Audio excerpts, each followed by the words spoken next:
సర్వసాధారణంగా మంచినీళ్ళు మనం ఉంచుకోవడానికని ఒక కుండ కొనుక్కుంటాం.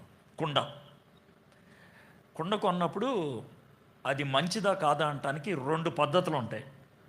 ఒకళ్ళు బాగా నైపుణ్యత కలిగిన వాళ్ళు, అంటే ఏంటంటే ఇలా కొట్టంగానే ఆ కుండకి ఏమైనా రంధ్రాలు ఉన్నాయా అని చెప్పేస్తారు శబ్దాన్ని బట్టి. అది నాలాంటి వాడు ఉన్నాడు అనుకోండి, వాడికి అలా తెలియదు కాబట్టి దాంట్లో నీళ్లు పోస్తారు. నీళ్లు పోసి ఎక్కడైనా కారుతుందా లేదా చూసి, కారకపోతే కనుక కొనుక్కుంటాం. కుండ చాలా చిన్నది, కానీ దాన్ని టెస్ట్ చేయకుండా, దాన్ని పరీక్షించకుండా, అది కారుతుందో లేదో తెలుసుకోకుండా తెచ్చుకోం. ఒక బల్బు కొనుక్కున్నాం అనుకోండి, కొనంగానే వాడు చేసే పని ఏంటంటే దాన్ని ముందు వెలిగించి చూపిస్తాడు, చూడండి సార్ అని. అప్పుడు దాన్ని తెచ్చుకుంటాం. ₹2 ఉంటుంది మా పెన్ను, అది రాస్తే అప్పుడు ఇంటికి తెచ్చుకుంటాం. ప్రతీది కూడా పరీక్షించి ఆ పరీక్షలో నెగ్గితే మనం తెచ్చుకోవడానికి ప్రయత్నం చేస్తాం. ఇది మనం చేసేటువంటి పని. మరి మనం మనుషులు, ఈ లోకంలో అతి విలువైనటువంటి వాళ్ళం మనమే. మరి మనల్ని దేవుడు పరలోకములోకి తీసుకోవాలనుకున్నప్పుడు, పరలోకములో మనల్ని అభినందించాలి అనుకున్నప్పుడు, పరలోకములో మనకి శాలువాలు కప్పాలి అనుకున్నప్పుడు, పరలోకములో మన కిరీటాలు ఇవ్వాలి అనుకున్నప్పుడు మరి పరీక్షించడా? మన జీవితాల్లో అలాంటి పరీక్షలు ఉండవా? ఖచ్చితంగా. కాబట్టి జాగ్రత్తగా వినండి. మీరు విశ్వాసులైతే, దేవుని బిడ్డలైతే, ఈ లోకంలో మన విశ్వాసానికి పరీక్ష ఉంటుంది. ఈ లోకంలో మన విశ్వాస జీవితంలో ఎక్కడ దాకా మనం వెళ్ళగలుగుతాము అన్నదానికి ఖచ్చితంగా అవకాశాలు ఉంటాయి. ఎవరైతే ఎక్కువగా నిలదొక్కుంటారో వాళ్ళని దేవుడు ఎక్కువ అభినందిస్తాడు. బైబిల్లో ఉన్నటువంటి గొప్ప గొప్ప పండితులు, గొప్ప గొప్ప భక్తులు విశ్వాస పరీక్షలో నెగ్గిన వాళ్ళు, నిలబడినటువంటి వాళ్ళు. అబ్రహాము కొడుకుని సైతం చంపటానికి ఏమాత్రం సంకోచించలేదు. యోసేపు సొంత అన్నలు అమ్మేసిన తర్వాత కూడా, బయట సంస్కృతిలో బానిస బ్రతుకులో ఉన్నప్పుడు కూడా వ్యభిచారం చేయడానికి, పాపం చేయడానికి ఇష్టపడలేదు. దేవుడు ప్రధానమంత్రిని చేశాడు. వీళ్ళంతా కూడా విశ్వాస పరీక్షలో నెగ్గినటువంటి వాళ్ళే. అయితే ఇక్కడ మనం ఉన్నటువంటి ఈ భారతదేశంలో పరిస్థితులు రాను రాను మారిపోతున్నాయి. భారతదేశమే కాదు, ప్రపంచం అంతా కూడా. ఎక్కువగా భారతదేశంలో క్రైస్తవుల మీద ఒక విధంగా దాడి, క్రైస్తవుల యొక్క విశ్వాసానికి పరీక్ష. ఇలాంటి పరిస్థితుల్లో మనం ఎలా జీవించాలి, మన విశ్వాసాన్ని ఎలా కాపాడుకోవాలి, ఇది మనకున్నటువంటి ప్రశ్న. ఒకవేళ ఈ రెంటిలో ఏది ప్రాముఖ్యం? విశ్వాసమా, ప్రాణమా? విశ్వాసమా, ప్రాణమా? ఏది ప్రాముఖ్యం? ఒకవేళ కనుక బైబిల్ పరంగా జవాబు ఇవ్వాలనుకుంటే, ప్రాణం పోతే ఏం పోలా, ప్రాణం పోతే ఏం పోలా. ఏ అండి, ప్రాణం పోతే ఏమైంది? దేవుని దగ్గరికి వెళ్ళి ఉంటాం మనం. విశ్వాసం పోతే దేవుని దగ్గరికి వెళ్ళాం. విశ్వాసం ప్రాముఖ్యమైంది. పౌలు భక్తుడు తన జీవితంలో చాలా కష్టాల గుండా వెళ్ళినప్పుడు, చివరిగా ఇంకా 2-3 వారాల్లో ఆయన్ని చంపేస్తారన్నప్పుడు ఓ పత్రిక రాశాడు, ఒక ఉత్తరం రాశాడు తిమోతికి. దాంట్లో ఈ మాట రాస్తాడు, బాబు తిమోతి, నేను చివరి దాకా జాగ్రత్తగా ఉన్నాను రా, నా విశ్వాసాన్ని కాపాడుకున్నాను, నా పరుగు తుదముట్టించాను. నేను పరుగు పందెంలో చివరికి వచ్చేసా, అయిపోయింది, గేట్ దగ్గరకు వచ్చేసా, కానీ చివరి దాకా విశ్వాసాన్ని కాపాడుకున్నాను. ఇక్కడ ఇంతమంది కూర్చున్నారు, నాకు చాలా సంతోషంగా ఉన్నది మిమ్మల్ని చూస్తే. మరి మనందరిలో, నన్ను కూడా కలుపుకుంటున్నా, మనందరిలో ఎంతమంది చివరి వరకు విశ్వాసాన్ని కాపాడుకోగలుగుతారు? ఇది ఈరోజు మనం తెలుసుకోవాల్సినటువంటి విషయం. అయితే ఈరోజు బైబిల్లోంచి ఒక చిన్న వాక్య భాగాన్ని మనం కలిసి ధ్యానం చేద్దాం. నిన్న మొన్న నేను వాక్యం అందించినటువంటి పద్ధతి వేరుగుంటుంది, ఈరోజు వేరుగుంటుంది. నిన్న మొన్న యేసు ప్రభు యందు విశ్వాసం ఉంచడం ఎందుకు, సువార్త అంటే ఏంటి, ఆయన మన కోసం ఏం చేశాడు, అది చెప్పాను నేను 2 రోజులు. ఈరోజు మనం ఏం చేయాలి, మనం ఎలా ఉండాలి, ఇది ఈరోజు చెప్పబోతున్నాను. నిన్న మొన్న ఒకవేళ రక్షణ లేని వాళ్ళైతే కనుక సువార్త వినడానికి అవకాశం ఉంది. ఈరోజు నేను ప్రాథమికంగా దేవుని బిడ్డలు, నేను చర్చికి వెళ్ళే వ్యక్తిని, నాకు బైబిల్ అంటే నమ్మకం ఉంది, యేసయ్య అంటే ఇష్టం ఉంది అన్న వాళ్ళతో నేను మాట్లాడుతున్నాను. చాలా స్పష్టంగా చెప్తున్నాను. అయితే నేను ఈరోజు ఎంపిక చేసుకున్నటువంటి భాగము అపోస్తలుడైనటువంటి పేతురు రాసినటువంటి మొదటి పత్రిక. దాని ఊరినే తెరవండి. నేను చాలా ఉపోద్ఘాతం ఇస్తాను, దాని గురించి పరిచయం ఇస్తాను. ఆ తర్వాతే నేను ఆ చిన్న భాగాన్ని ధ్యానం చేస్తాను. నీరో అనే ఒక చక్రవర్తి వచ్చాడు. నీరో అనే చక్రవర్తి, ఆ చక్రవర్తి గారి పేరు. ఆయన చాలా భయంకరుడు, మూర్ఖుడు. ఆయన ఏం చేశాడంటే తన పట్టణాన్ని పెద్దది చేసుకోవాలని చిన్న చిన్న గుడిసెలు ఉంటాయే, వాటిని కిరసనాలు పెట్టి తగలబెట్టేశాడు. అవి ఖాళీ అయిపోతే కనుక అక్కడ పెద్ద బిల్డింగ్ కట్టుకుందామని. అయితే ఎవడికో వచ్చింది ఈ అనుమానం, ఎవర్రా వీటిని తగలబెట్టింది అనేటప్పటికీ భయం వేసింది నీరోకి. అయ్యో, నేను మంచి ఉద్దేశంతో తగలబెట్టాను, ప్రజలు నా మీద రివర్స్ అయ్యేటట్లున్నారు అనేసి భయమేసి ఆయన ఏం చేశాడంటే, ఈ విధంగా తగలబెట్టింది ఎవరో నాకు తెలుసు అన్నాడు. ఎవరు సార్ అంటే, ఆ యేసు క్రైస్తవులు అక్కడ దొమ్మిగా చంపేయటం మొదలుపెట్టారు.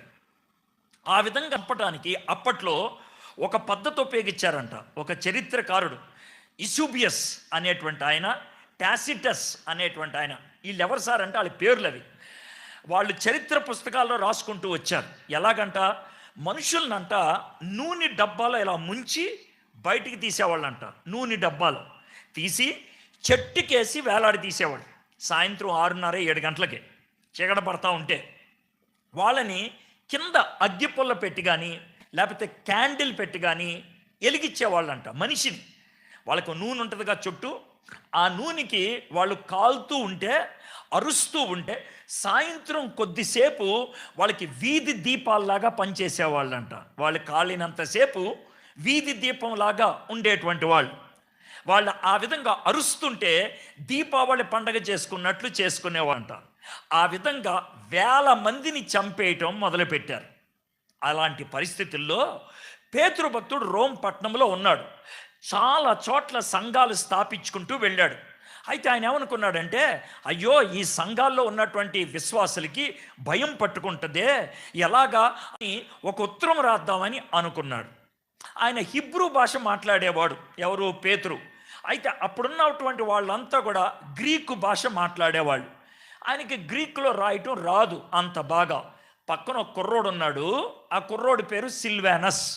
అతన్ని పిలిచి, తమ్ముడు నేను చెప్తాను, ఒక ఉత్తరం రాయంటే సిల్వానాక చెప్తూ ఉంటే ఒక ఉత్తరం రాశాడు. దాన్నే అపోస్తలుడైన పేతురు రాసిన తొలి పత్రిక అంటారు. ఈ సిల్వానా రాసిన తర్వాత ఆ కుర్రోడికే ఆ ఉత్తరాన్ని ఇచ్చి, వెళ్ళి మన సంఘాల వాళ్ళకి ఇది ఇచ్చేసాయి అని అంటే, పాపం ఆ ఉత్తరాన్ని తీసుకొని ఆ సంఘాల వాళ్ళందరికీ ఇచ్చేయటం మొదలుపెట్టాడు ఆయన. ఇదండి పేతురు భక్తుడు రాసినటువంటి తొలి పత్రిక. ఈ పత్రికకి 5 అధ్యాయాలు, 108 వచనాలు. ఈ 5 అధ్యాయాల్లో ఏముంటుంది ప్రాథమికంగా అంటే, మరణమంటే భయపడేటువంటి వాళ్ళకి నిరీక్షణ, ఆశ, విశ్వాసం ఎలాగ వస్తుందో దీంట్లో రాసుకుంటూ వచ్చాడు. ఇది ఈ ఉత్తరం యొక్క ముఖ్య ఉద్దేశం. వాళ్ళని ప్రోత్సహించటానికి, భయాన్ని పోగొట్టడానికి, భరోసా ఇవ్వటానికి, ధైర్యం ఇవ్వటానికి రాసినటువంటి పత్రికే ఈ మొదటి పత్రిక. ఇప్పుడు మనకు కూడా అలాంటి పరిస్థితే ఏర్పడుతోంది. ఎవరు ఎలాంటి ప్రశ్నలు వేస్తారో, ఎవరు ఎలాంటి కష్టాలు తీసుకొస్తారో అని భయపడుతున్నటువంటి మనకి ఈ వచనాలు ధైర్యాన్ని ఇస్తాయి. ఈ పుస్తకం మనకి ధైర్యాన్ని ఇస్తుంది. నేను కొన్ని వచనాలే మీతో ధ్యానం చేస్తా. అయితే మీ అందరికీ నేను ఇచ్చేటువంటి సలహా ఏంటంటే, మీలో ఎంతమందికైతే చదవటం వచ్చో దయచేసి ఇంటికి వెళ్ళిన తర్వాత ఈ పత్రిక అంతా 20-30 సార్లు చదవండి. 20-30 సార్లు చదవండి. చిన్నదే కదా పత్రిక. చాలా విషయాలు మీకు అర్థమవుతాయి. ఎందుకంటే పత్రికలో ఏముంటుందో అంతా కూడా మీకు చెప్పేస్తాను. కొన్ని వచనాలే మనం ధ్యానం చేసినా మొత్తం అంతా మీకు చెప్తాను. కాబట్టి మీరు ఇంటికెళ్ళి చదువుకుంటే మీకు బాగా అర్థమవుతుంది. సేవకులు ఉన్నారు ఇక్కడ, పాస్టర్లు ఉన్నారు. మీరు ఈ పత్రికను ఈ కాలంలో మీ సంఘాలలో బోధించండి. ఎందుకంటే ఇది అవసరమైనటువంటి పత్రిక కాబట్టి. సరే, ఈ పత్రికకి 5 అధ్యాయాలు. 5 అధ్యాయాలకి 5 మాటలు మీకు చెప్తాను. ఈ 5 మాటలు ఒక్కొక్క అధ్యాయానికి వర్తించేదిగా ఉంటుంది. ఏంటి అని అంటే, మనము ఈ లోకంలో జీవితం ఎలా ఆరంభిస్తాం? పుట్టటం ద్వారా. ఒక విశ్వాసి అని ఎప్పుడు పిలువబడతాం? మారు మనసు పొందితే, రక్షింపబడితే, తిరిగి జన్మిస్తే. కాబట్టి మొదటి అధ్యాయం అంతా కూడా పుట్టటము. మొదటి అధ్యాయం అంతా కూడా పుట్టటము. పుట్టి జీవితం ఆరంభించామన్నమాట. అది మొదటి అధ్యాయం. రెండో అధ్యాయం దేని గురించి? పుట్టిన వ్యక్తి ఎవరైనా సరే పెరగాలి. పుట్టిన వ్యక్తి పెరగాలి. పెరగాలంటే మనకేం కావాలి? చిన్నప్పుడు పాలు తాగుతాం, ఇంకా పెద్ద అయిన తర్వాత అన్నం తింటాం, ఇంకా పెద్ద అయిన తర్వాత మాంసాలు అవన్నీ తినుకుంటూ వస్తాం. అందుకనే రెండో అధ్యాయంలో పాల వంటి దేవుని వాక్యము మీరు తింటూ ఎదగండి, తీసుకుంటూ ఎదగండి అని అన్నారు. మొదటి అధ్యాయం పుట్టటం అయితే రెండో అధ్యాయం పెరగటం. మరి మూడో అధ్యాయం ఏంటి? పెరిగినటువంటి వ్యక్తికి కొంతకాలానికి పరిపక్వత వస్తుంది, కొంతకాలానికి గట్టిగా నిలబడతారు. ఎవరైనా ప్రశ్నిస్తే జవాబు చెప్పగలిగే పరిస్థితి ఉంటుంది. అందుకనే మూడో అధ్యాయంలో ఎందుకని యేసుప్రభు నమ్ముతున్నావు? యేసుప్రభు ఎందుకు దేవుడు అని ఎవరైనా అడిగితే నీకున్నటువంటి ఈ నిరీక్షణ గురించి చాలా నెమ్మదిగా, చాలా ప్రేమగా జవాబు చెప్పు అని అంటాడు. ఇది మూడో అధ్యాయం. మొదటి అధ్యాయం పుట్టటం, రెండో అధ్యాయం పెరగటం, మూడో అధ్యాయం పరిపక్వత. మరి నాలుగో అధ్యాయం ఎవరైతే పరిపక్వత వచ్చి ఒక స్థాయికి వస్తారో వాళ్ళు సాతాను ముందు పోరాటానికి నిలబడతారు. శ్రమల్లో వాళ్ళు పోరాడుతూ నిలబడతారు. ఇది నాలుగో అధ్యాయం, పోరాటం. ఇది పోరాటం. మరి ఐదో అధ్యాయం ఏంటి?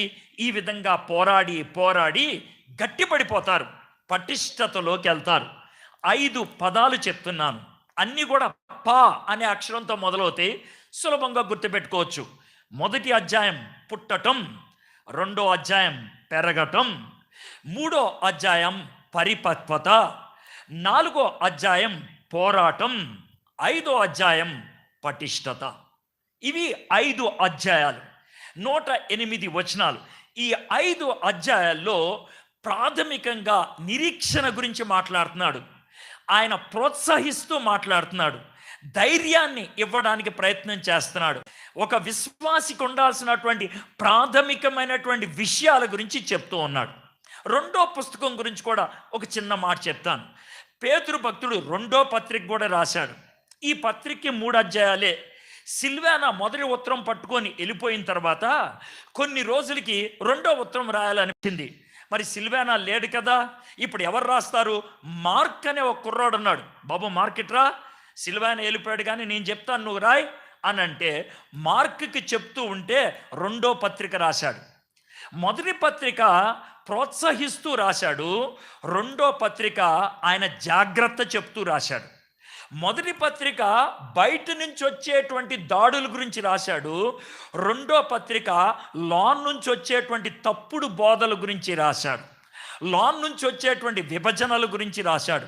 జాగ్రత్త, దొంగ బోధకులు ఉంటారు, జాగ్రత్త, తప్పు మాటలు చెప్పేవాళ్ళు ఉంటారు.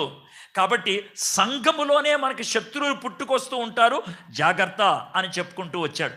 ఇది రెండో పత్రిక. రెండో పత్రిక 3 అధ్యాయాలు. ఇది పేతురు భక్తుడు రాసినటువంటి 2 పత్రికలు. అయితే మొదటి పత్రికలో 108 వచనాలు ఉన్నటువంటి చోట 3 పదాలు ఎక్కువ కనబడతాయండి. 3 పదాలు. ఏంటా 3 పదాలు? మొదటిగా ఎక్కువగా కనబడేటువంటి పదం శ్రమ. శ్రమ, కష్టం, బాధ. ఇది మొదటిది. 17 సార్లు కనబడుతుంది. 17 సార్లు. రెండో పదం అతి ఎక్కువగా కనబడేది కృప. కృప 9 సార్లు కనబడుతుంది. మూడోది ఎక్కువగా కనబడేది నిరీక్షణ. నిరీక్షణ, ఆశ, అది 7 సార్లు కనబడుతుంది. ఈ 3 పదాలకి ఒక మంచి లింక్ ఉంది. ఒక మంచి లింక్ ఉంది. ఏంటి ఆ లింకు అని అంటే కనుక, నువ్వు శ్రమ పడుతున్నప్పుడు నీకు కావాల్సింది ఏంటి? కృప కావాలి. కృప ఉంటే శ్రమలో నిలదొక్కుంటావు. అంతేకాదు, శ్రమలో నీకు ఇంకేం కావాలి? నిలదొక్కుకోవడానికి కృప కావాలి, ముందుకెళ్ళటానికి ఆశ కావాలి. ముందుకెళ్ళటానికి ఆశ కావాలి. ఆశ ముందుకెళ్ళనిస్తుంది, కృప నిలబెట్టుద్ది. ఎప్పుడు? శ్రమల్లో.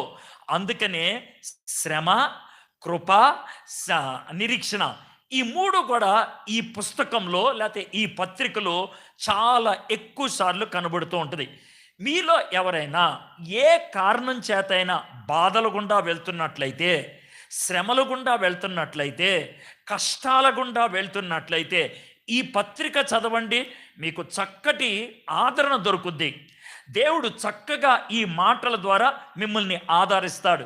5వ అధ్యాయంలో నీ భారమంతా కూడా దేవుని మీద మోపు, అప్పుడు ఆయన నిన్ను ఆదరిస్తాడు అని ఉంటుంది కదా. ఇలాంటి మాటలన్నీ ఈ పత్రికలో చాలా చక్కగా కనబడతాయి. అదండి ఈ పత్రికలో ఉన్నటువంటి ముఖ్య అంశం. అయితే ఈరోజు పేతురు భక్తుడు రాసినటువంటి ఈ పత్రిక మొదటి అధ్యాయం, మొదటి పత్రిక మొదటి అధ్యాయం, మొదటి 12 వచనాలు మీతో కలిసి ధ్యానం చేద్దాం అనుకుంటున్నాను. ఈ 12 వచనాల్లో ఏముంటుందో మీకు చెప్తాను. ఆ తర్వాత మన వచనాలు నెమ్మదిగా చదువుతాం, దాంట్లోంచి కొన్ని విషయాలు నేర్చుకుంటాం. ఏముంటుందనంటే 12 వచనాల్లో పేతురు భక్తుడు ఎక్కడెక్కడైతే సంఘాలు స్థాపించుకుంటూ వెళ్ళాడో, ఎక్కడెక్కడైతే పరిచర్య చేసుకుంటూ వెళ్ళాడో వాళ్ళకి ఉత్తరం రాస్తున్నాడు. వాళ్ళంతా భయంతో ఉన్నారు.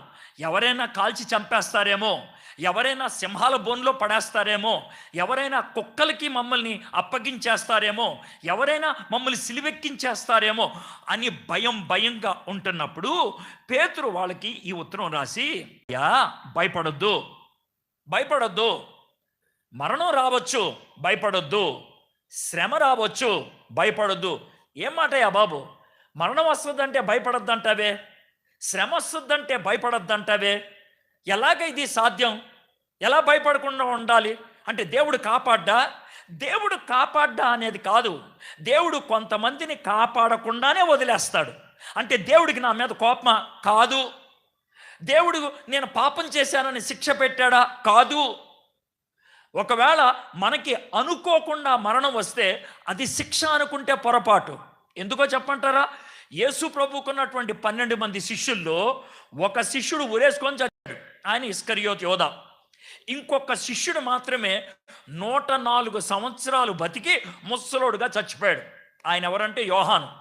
వీళ్ళిద్దరిని తీసేస్తే మిగిలిన 10 మంది శిష్యుల్ని ఎవరో ఒకళ్ళు చంపేశారు.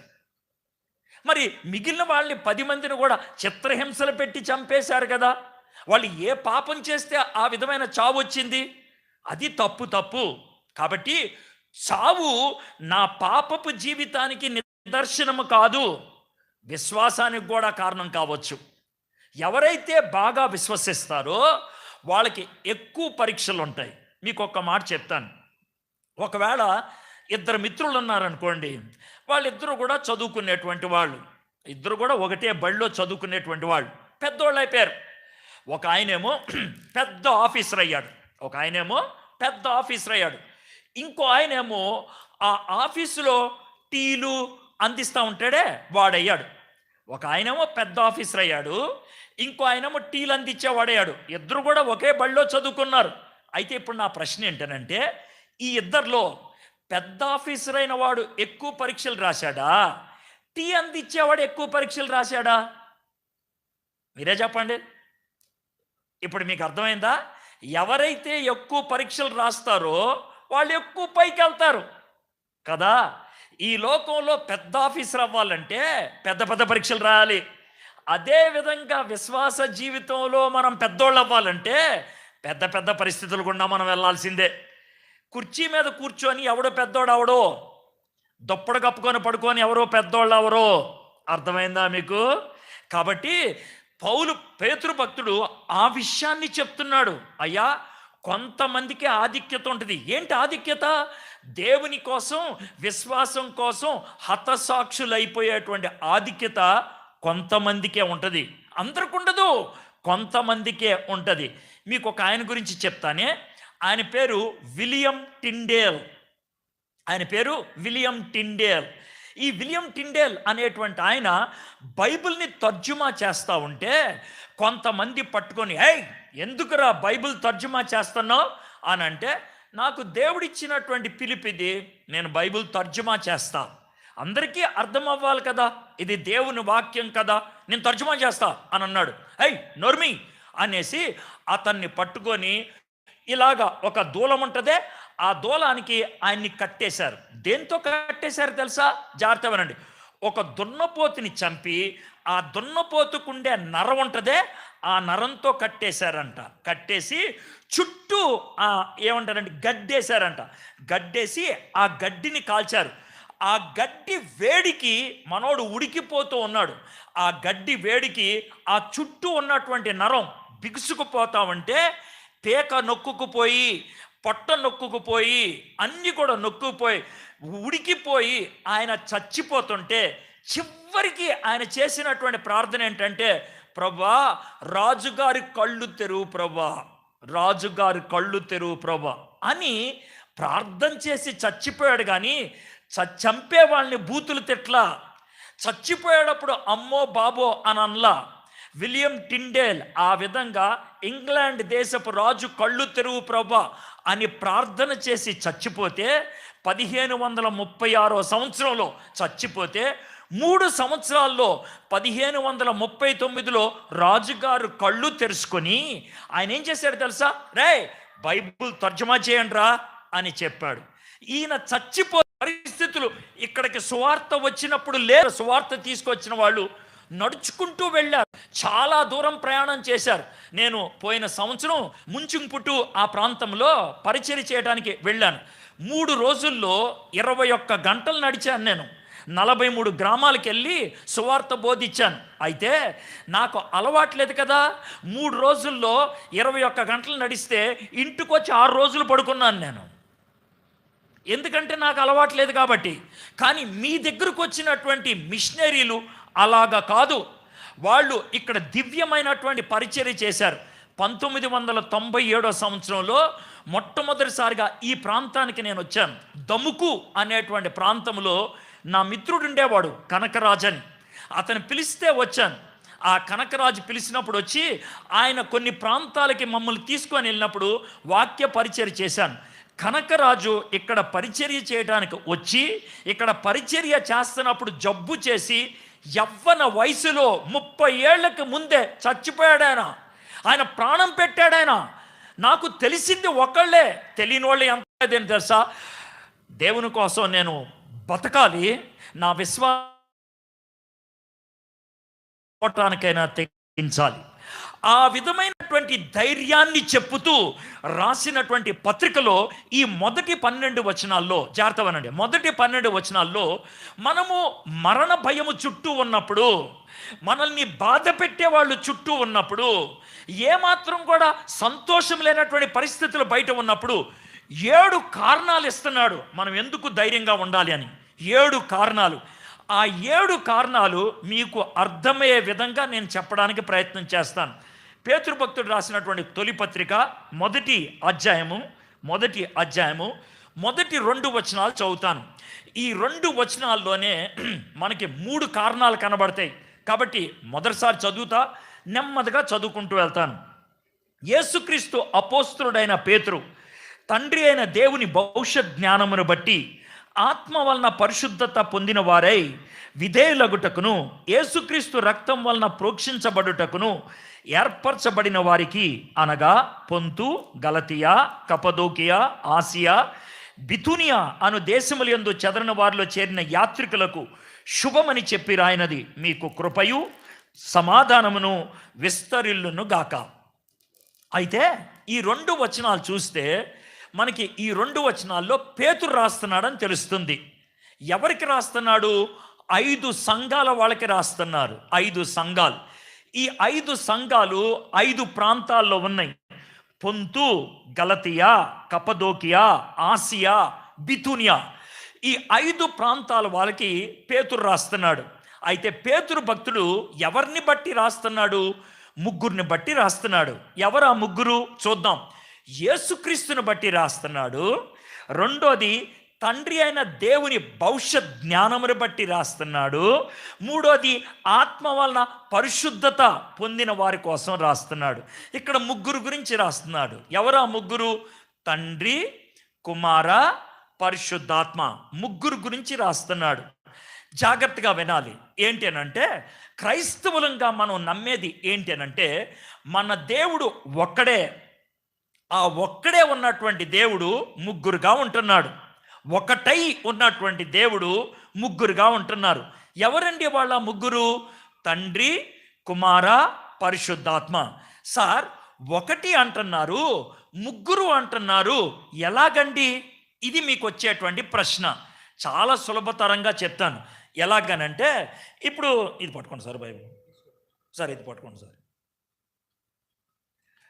ఇది ఒక కుర్చీ. ఇది ఒక కుర్చీ కదా, దీంట్లో ఎటువంటి అనుమానం లేదు. దీన్ని చూసి మనం ఏమంటామంటే ఇది ఒక కుర్చీ అని అంటాం, ఏమాత్రం అనుమానం లేకుండా. ఇది తీయండి సార్. అయితే ఇప్పుడు చూడండి, ఈ రెండిటికి నేను ఒక మాట చెప్తా. ఈ రెండు ఒకటేనా కాదా? ఈ రెండు ఒకటేనా కాదా? ఈ రెండు ఒకటేనా కాదా? ఈ రెండు ఒకటేనా కాదా? ఒకటే. ఎందుకు రెండు ఒకటే? ఇది ఎలా ఉందో ఇది కూడా అలాగే ఉంది. ఇది ఏ రంగులో ఉందో ఇది కూడా అదే రంగులో ఉంది. ఇది ఎంత ఎత్తు ఉందో ఇది కూడా అంతే ఎత్తు ఉంది. 2 నిమిషాలు లేచి నుంచోండి సార్, మళ్ళీ కూర్చుందిరా. అర్థమైందా? ఈ మూడు ఒకటేనా? ఒకటే. ఈ మూడు ఒకటే. తండ్రి దేవుడు, కుమారుడి దేవుడు, పరిశుద్ధాత్ముడి దేవుడు. తండ్రికి మొదలు చివరు లేదు, కుమారుడికి మొదలు చివరు లేదు, పరిశుద్ధాత్ముడికి మొదలు చివరు లేదు. ఈ ఇద్దరు ఒకటే. ఇది క్రైస్తవులు నమ్మేది. ఇది క్రైస్తవులు నమ్మేది. అయితే పేతురు భక్తుడు ఈ మూడు చూస్తా ఉండండి చచ్చేదాకా, అంటే ఈ ప్రసంగం అయ్యేదాకా బాగుంటుంది. అర్థమైందా? అయితే పేతురు భక్తుడు ఏమంటున్నాడంటే, ఈ ముగ్గురు ఏం చేశారో చూద్దాం. మొదట తండ్రి ఏం చేశాడంట? తండ్రి భవిష్యత్ జ్ఞానమును బట్టి ముందుగా చూశాడంట. తండ్రి చేసిందల్లా చూడటం. అదేంటో మీకు చెప్తాను. కుమారుడు చేసింది ఏంటంట? కుమారుడు చేసింది ఏంటి అనంటే, రక్తము కార్చి మనల్ని రక్షించడం. తండ్రి ఏమో చూశాడు, కుమారుడేమో చేశాడు. తండ్రి ఏమో చూశాడు, కుమారుడేమో చేశాడు. మరి పరిశుద్ధాత్ముడు ఏం చేశాడు? మనల్ని పరిశుద్ధులుగా అవటానికి చేర్చాడు. తండ్రి చూశాడు, కుమారుడు చేశాడు, పరిశుద్ధాత్ముడు చేర్చాడు. మీకు అర్థమయ్యే భాషలో చెప్తాను. తండ్రి ఏమో హోటల్ పెట్టాడు. అదేంటి సార్ ఉన్నట్టుండి హోటల్ పెట్టారు అంటారండి, జాగ్రత్తగానండి. తండ్రి ఏమో హోటల్ పెట్టాడు, కుమారుడేమో ఇడ్లీ చేశాడు. తండ్రి ఏమో హోటల్ పెట్టాడు, ఓనర్ ఎవరు? తండ్రే. మరి కుమారుడు ఏం చేశాడు? ఇడ్లీ చేశాడు. అంటే వంటోడు ఎవరు? కుమారుడు. మరి పరిశుద్ధాత్ముడు ఏం చేశాడు? దాన్ని ఒక ప్లేట్లో పెట్టుకొని మనకి తీసుకొచ్చి ఇచ్చాడు. ఇదండి వాళ్ళ ముగ్గురు చేసింది. అంటే మీకు అర్థం అవడానికి చెప్తున్నాను. మీరు ఇంటికి వెళ్ళి, అరే తండ్రి హోటల్ పెట్టాడంట్రా, కుమారుడు ఇడ్లీలు చేశాడంట్రా, ఏసీ ప్రభు ఇడ్లీ చేసేవాడు అనొద్దు. మీకు అర్థం అవడానికి చెప్తున్నాను. ఇది అర్థమైందా? తండ్రి మనల్ని చూశాడు, కుమారుడు మన కోసం రక్షణ కార్యాన్ని చేశాడు, పరిశుద్ధాత్ముడు అది మన జీవితంలో చేర్చాడు. దీన్ని మీకు వివరంగా చెప్తాను. చూడటం అంటే ఏంటి, చేయటం అంటే ఏంటి, చేర్చటం అంటే ఏంటి చెప్తాను. ఇప్పుడు చూద్దాం మళ్ళీ. తండ్రి అయిన దేవుని భవిష్యత్ జ్ఞానమును బట్టి, తండ్రి అయిన దేవుని భవిష్యత్ జ్ఞానమును బట్టి ఏర్పరచబడిన వారికి తండ్రి ఏం చేశాడంట? జాగ్రత్త వినండి. ఇక్కడ ఉన్నటువంటి ఎంతమంది అయితే ఉన్నారో, బహుశా ఎంతమంది అయితే ఆన్లైన్లో చూస్తారో, ఎంతమంది అయితే తర్వాత వీడియోలో చూస్తారో, ఎవరైనా సరే వాళ్ళకి నేను చెప్పగలిగేటువంటి మాట ఏంటనంటే, ఈ భూమి పునాది లేనప్పుడు, అసలు భూమే లేనప్పుడు పరలోకంలో ఇలాగ 3 కుర్చీలు ఉన్నాయి. పరలోకంలో 3 కుర్చీలు. ఈ 3 కుర్చీల్లో ముగ్గురు కూర్చున్నారు. ఎవరెవరు? తండ్రి, కుమార, పరిశుద్ధాత్మ. ముగ్గురు కూర్చున్నారు. అలా కూర్చున్నప్పుడు ఈ భూమే లేదు, అసలు మనిషే లేడు. ఆ విధంగా కూర్చున్నప్పుడు జగత్ పునాది వేయబడక ముందే, అంటే ఎప్పుడో ఆ రోజు కూర్చొని తండ్రి దేవుడు ఇలా అన్నాడు. ఎడ్వర్డ్ విలియమ్స్ తెలుసా నీకు? కుంటం ఎడ్వర్డ్ విలియమ్స్ అంటే భూమి పునాది వేయబడక ముందు నా పేరు నా దేవుడు చెప్పాడు. భూమి పునాది వేయబడక ముందు నా దేవుడు నా పేరు చెప్పాడు.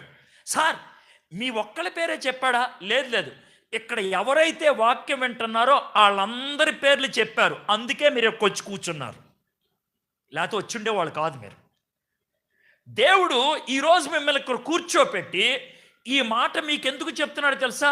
ఏయ్, నువ్వు ఇక్కడికి ఎందుకు వచ్చి కూర్చున్నావో తెలుసా? ఎవరో రమ్మంటే వచ్చింది కాదు, ఎవరో బలవంతంగా తెస్తే వచ్చేది కాదు, ఎడ్వర్డ్ విలియమ్స్ ఎలా ఉంటాడో చూద్దామని వచ్చింది కాదు. నువ్వు రావాలనుకున్నాను, అందుకే వచ్చావు. నువ్వు దేవుడు నిన్ను ఇక్కడికి తెచ్చాడు. అయితే పేతురు భక్తుడు చెప్తున్నటువంటి మొట్టమొదటి విషయం ఏంటంటే, అరే బాబు, భూమికి పునాది లేనప్పుడే, మనిషి అనేవాడే నీ గురించి తండ్రికి తెలుసు కదా, ఎందుకు భయపడతావు? నువ్వు ఎందుకు భయపడతావు? నీ గురించి అంత బాగా తెలిసినటువంటి దేవుడు ఉన్నప్పుడు నువ్వు ఎందుకు టెన్షన్ పడతావు? అంటే ఒక మాట చెప్తాను. ఎరగటం అనే దాన్ని ఎలా ఉందో ఆలోచిద్దాం. మీరు విశాఖపట్నం వచ్చారు, మీరు మన్య ప్రాంతానికి చెందిన వాళ్ళు, ఈ కొండ ప్రాంతానికి చెందిన వాళ్ళు, మీరు విశాఖపట్నం వచ్చారు అనుకుందాం. సర్వసాధారణంగా మీలాంటి వాళ్ళు విశాఖపట్నం వస్తే పెద్ద పెద్ద బిల్డింగులు, పెద్ద పెద్ద కార్లు, పెద్ద పెద్ద హడావిడి ఇవి చూసినప్పుడు కాస్త టెన్షన్ వస్తుంది. టెన్షన్ వచ్చినప్పుడు ఓ పెద్ద ఆయన, పోలీస్ ఆయన, ఏయ్ ఎవడరా నువ్వు అని అంటే చాలా భయం వేస్తుంది. మోడీ గారు తెలుసు, ఎందుకంటే మన ప్రధానమంత్రి కాబట్టి. మనకి ప్రధానమంత్రి తెలియటం గొప్ప విషయం కాదు, మనకి ముఖ్యమంత్రి తెలియటం గొప్ప విషయం కాదు. ముఖ్యమంత్రికి మనం తెలిస్తే అది ఎలా ఉంటుంది? ప్రధానమంత్రికి మనం తెలిస్తే అది ఎలా ఉంటుంది? ముఖ్యమంత్రి ఒక రాష్ట్రానికి, ప్రధానమంత్రి ఒక దేశానికి, మన దేవుడు ప్రపంచానికి.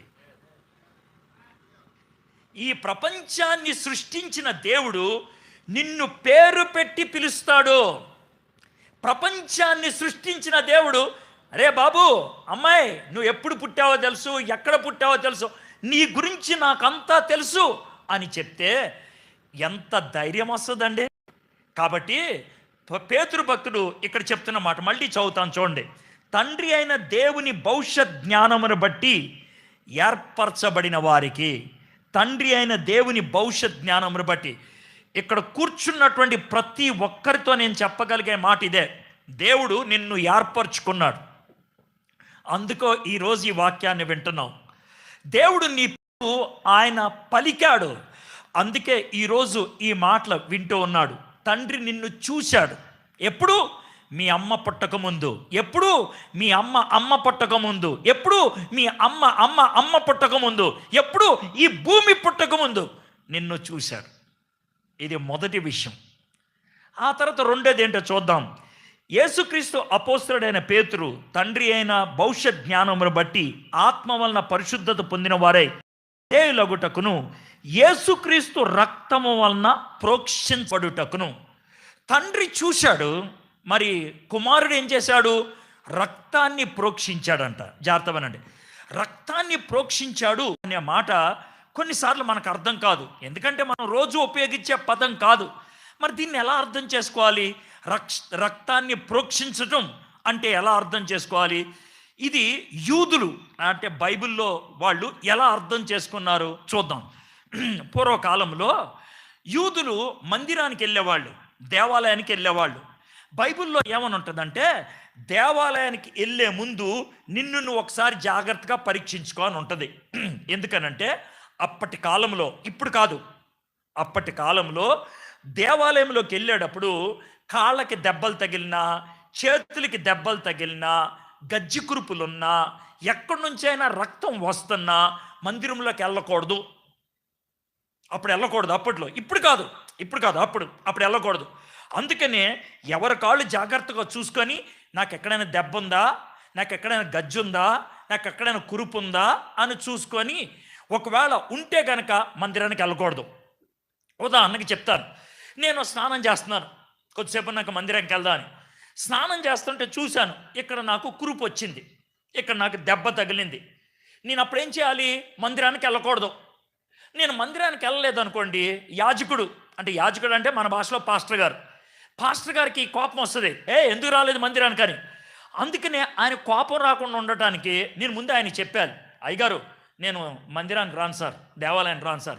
ఏమైంది సార్? ఇదిగోండి సార్, ఇక్కడ దెబ్బ తగిలింది సార్, ఇక్కడ రక్తం వస్తుంది సార్. అవునా, సర్లే ఇంటికి వెళ్ళిపో, తగ్గిన తర్వాత వద్దులే అని చెప్తాడు. వారం రోజులకు పూర్తిగా తగ్గిపోయింది. ఇప్పుడు నేనేం చేయాలి? నేను చెప్పా పెట్టకుండా లోనకు వచ్చేయకూడదు. ఈ అయ్యగారు చెప్పాలి, అయ్యగారు మొన్న చెప్పాను కదా దెబ్బ తగిలిందని, మొన్న చెప్పాను కదా కురుపు వచ్చిందని, పోయింది సార్, ఇప్పుడు ఎదురా చూపి, ఇదిగోండి సార్ పోయిందా? అయితే ఓ పంచే, రేపు పొద్దున్నే 2 పావురాలు తీసుకురా. పావురాలు అంటే తెలుసు కదా, ఎగురుతూ ఉంటాయి. 2 పావురాలు తీసుకురా అని అంటాడు. అంటే నేను పొద్దున్నే 2 పావురాలు తీసుకొని వెళ్తాను ఆయన దగ్గరికి. ఆయన కుర్చీ మీద కూర్చొని ఉంటాడు. కూర్చొని ఈ పావురాలు తీసుకొచ్చి, అయ్యగారు నేను చెప్పారు కదా సార్ నిన్న నాకు గజ్జి పోయిందని, ఇగోండి పావురాలు తెచ్చానంటే, సరేరా అని ఒక బేసిన్ పెడతారు. మన బేసిన్, నీళ్లు పోసుకుంటారే బేసిన్, అది పెడతాడు. తర్వాత ఏం చేస్తాడు, ఒక కుర్రోని పిలిచారే, బకెట్తో నీళ్ళు తీసుకురారా అంటాడు. ఆడేమో బకెట్తో నీళ్లు తీసుకొస్తాడు. ఇక్కడ ఖాళీ బేసిన్ ఉంటుంది.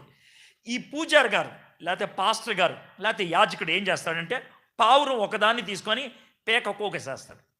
కోసేస్తే రక్తం వస్తుంది కదా, ఆ పావురాన్ని ఇలా గట్టిగా పిసుకుతాడు. ఆ రక్తం అంతా బేసిన్లో పడతా ఉంటుంది.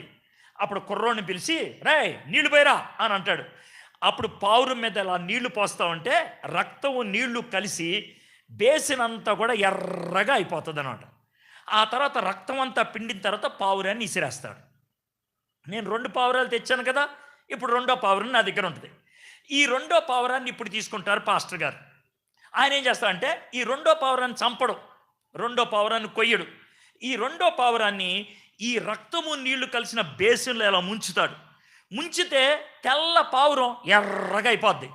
నేను ఎదురుగా నుంచుంటాను కదా, ఇలా ముంచి పావురాన్ని ఇలా తీసి నా మీదకి ఇలా ఇసురుతాడు. బతుకున్న పావురం కదా, ఇసిరితే అదేం చేస్తుంది? అది ఎగురుకుంటా వెళ్ళిపోద్ది. అయితే దాని రెక్కల మీద, దాని ఒంటి మీద రక్తము నీళ్లు కలిసినవి ఉంటాయి కదా, అవేమో నా మీద పడతాయి అన్నమాట. ఆ విధంగా నా మీద రక్తం పడితే దాన్ని ప్రోక్షించటం అంటారు, దాన్నే చిందించటం అంటారు, దాన్నే చిమ్మటం అంటారు. అలాగా రక్తం మీద పడిన తర్వాత, చుక్కల్లాగా పడిన తర్వాత పావురం ఎగిరిపోతుంది కదా. ఎగిరిపోయినప్పుడు పూజారి గారు అంటే యాజకుడు లేచి నిలబడి ఏమంటాడు తెలుసా? వీడు శుద్ధుడు, వీడిప్పుడు మందిరంలోకి వెళ్ళొచ్చు అంటాడు. వీడు శుద్ధుడు, వీడిప్పుడు మందిరంలోకి వెళ్ళొచ్చు. అయ్యగారు ఇవన్నీ ఎక్కడ ఉంటాయి సార్? ఏ పుస్తకంలో దొరుకుతాయి సార్? ఏ పుస్తకాలు తీయక్కర్లేదు, బైబిల్లోనే ఉంటుంది. నేను చెప్పిన విషయం అంతా కూడా లేవీకాండం 14వ అధ్యాయంలో ఉన్నది. అయితే ఆ 14వ అధ్యాయంలో ఉన్న విషయాన్ని మీకు కథలాగా చెప్పానంతే. అది అక్కడ ఉన్నది. దాన్ని ప్రోక్షించటం అని అంటాడు. అయితే పేతురు భక్తుడు ఆ పదాన్ని ఉపయోగించి, ప్రోక్షించటం అనే పదాన్ని ఉపయోగించి ఏమన్నాడంటే, యేసయ్య రక్తము మన మీద ప్రోక్షించబడింది అంటే యేసయ్యని దేంతో పోల్చాడు? పావురంతో పోల్చాడు. ఏ విధంగా పావురాన్ని కోసేసి పావురపు రక్తం మన మీద పడితే మనము శుద్ధులమవుతామో, యేసయ్య చచ్చిపోయి ఆయన కార్చిన రక్తం మన మీద పడితే మనము శుద్ధులమవుతాం. ఆ విషయాన్నే కదా నిన్న మొన్న మీకు వర్ణించింది, వివరించింది. తండ్రి చూశాడు నిన్ను, కుమారుడు నీ కోసం రక్తాన్ని చిందించి నిన్ను శుద్ధినిగా చేయటానికి కావలసిన విషయాలన్నీ చేశాడు. సార్ ఇప్పుడు మనమేం చేయాలి? శుద్ధులం అవ్వాలంటే మనమేం చేయాలి? తపస్సు చేయాలా? లేకపోతే ఏమన్నా మంత్రాలు చదవాలా? లేకపోతే జంతువుల్ని కొయ్యాలా? లేకపోతే పూజలు చేయాలా? ఇవేమీ చేయక్కర్లేదు. మనం చేయాల్సింది ఒక్కటే, ఏంటనంటే యేసుక్రీస్తు రక్తము మన మీద చుమ్మితే చాలు. అది ఎప్పుడు జరుగుద్ది? యేసయ్యని హృదయంలో రక్షకుడిగా స్వీకరించి, ప్రభా నీ సిలువ చెంతకు వచ్చానన్నప్పుడు ఆయన మన మీద ఆ రక్తాన్ని చుమ్మి, ఇదిగో ఈడు నా కొడుకు, ఈడు నా కూతురు, ఈయన నూతన వ్యక్తి అని దేవుడు ఒక ముద్ర వేస్తాడు. ఇది రెండోది. పేతురు భక్తుడు ఇప్పటికి 2 విషయాలు చెప్తున్నాడు. మొదటిది, నువ్వు పుట్టక ముందే తండ్రి చూశాడు కాబట్టి నువ్వు భయపడొద్దు. రెండోది, నీకోసం పవిత్ర రక్తాన్ని చిందించి, పవిత్ర రక్తాన్ని ప్రోక్షించి నిన్ను శుద్ధుడిగా చేశాడు యేసయ్య. నువ్వు పుట్టక ముందే చూశాడు తండ్రి, పవిత్ర రక్తాన్ని నీ మీద ప్రోక్షించడం ద్వారా నిన్ను శుద్ధినిగా చేశాడు కుమారుడు. ఎందుకు భయపడతావు? ఎందుకు టెన్షన్ పడతావు? వీళ్ళిద్దరు ఇంత గొప్ప కార్యాలు చేశారు కదా. ఈ 2 అయిపోయినాయి. ఇక మూడోది మనం ఏంటో చూద్దాం. 3వ వచనం చదువుతాను. 3వ వచనం మళ్ళీ వస్తాను. 2వ వచనానికి 3వ వచనం చదువుదాం. 3, 4 తెలుగులో కలిసి ఉంటాయి.